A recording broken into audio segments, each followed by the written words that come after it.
تفسیر القرآن آج کا سبق سورہ طٰہٰ آیت نمبر 116 سے 122 تک۔ اعوذ باللہ من الشیطان الرجیم، بسم اللہ الرحمن الرحیم۔ وَإِذْ قُلْنَا لِلْمَلَائِكَةِ اسْجُدُوا لِآدَمَ فَسَجَدُوا إِلَّا إِبْلِيسَ أَبَىٰ فَقُلْنَا يَا آدَمُ إِنَّ هَٰذَا عَدُوٌّ لَكَ وَلِزَوْجِكَ فَلَا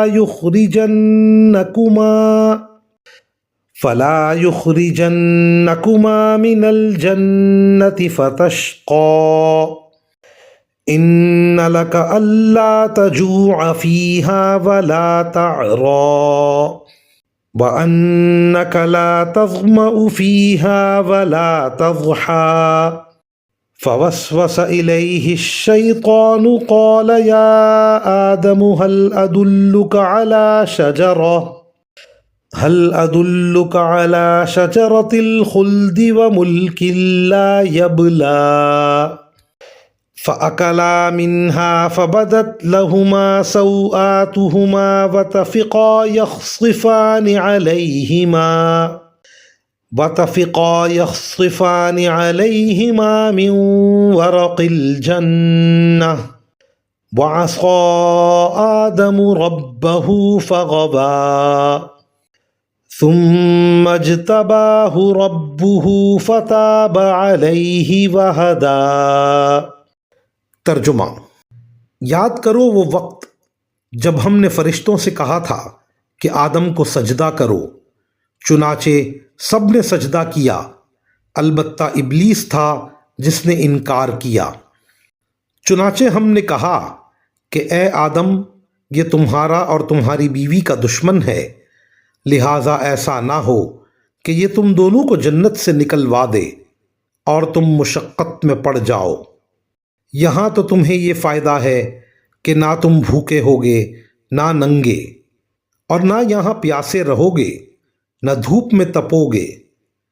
پھر شیطان نے ان کے دل میں وسوسہ ڈالا، کہنے لگا، اے آدم، کیا میں تمہیں ایک ایسا درخت بتاؤں جس سے جاویدانی زندگی اور وہ بادشاہی حاصل ہوتی ہے جو کبھی پرانی نہیں پڑتی؟ چنانچہ انہوں نے اس درخت سے کچھ کھا لیا، جس سے ان دونوں کے شرم کے مقامات ان کے سامنے کھل گئے، اور وہ دونوں جنت کے پتوں کو اپنے اوپر گانٹھنے لگے، اور اس طرح آدم نے اپنے رب کا کہا ٹالا اور بھٹک گئے۔ پھر ان کے رب نے انہیں چن لیا، چنانچہ ان کی توبہ قبول فرمائی اور انہیں ہدایت عطا فرمائی۔ ان آیات کی تفسیر میں مفسرین کرام فرماتے ہیں کہ جنت میں تو تمہیں زندگی کی ساری ضروریات یعنی خوراک، کپڑا اور رہنے کے لیے گھر بغیر کسی محنت کے حاصل ہے۔ جنت سے نکل گئے تو ان چیزوں کو حاصل کرنے کے لیے محنت اور مشقت اٹھانی پڑے گی۔ شیطان نے یہ تعویل سجھائی کہ اس درخت کی جو ممانعت کی گئی تھی وہ اس لیے تھی کہ تم میں اس وقت اس درخت کا پھل کھانے کی طاقت نہیں تھی۔ اب ایک عرصہ گزر جانے کے بعد یہ رکاوٹ باقی نہیں رہی۔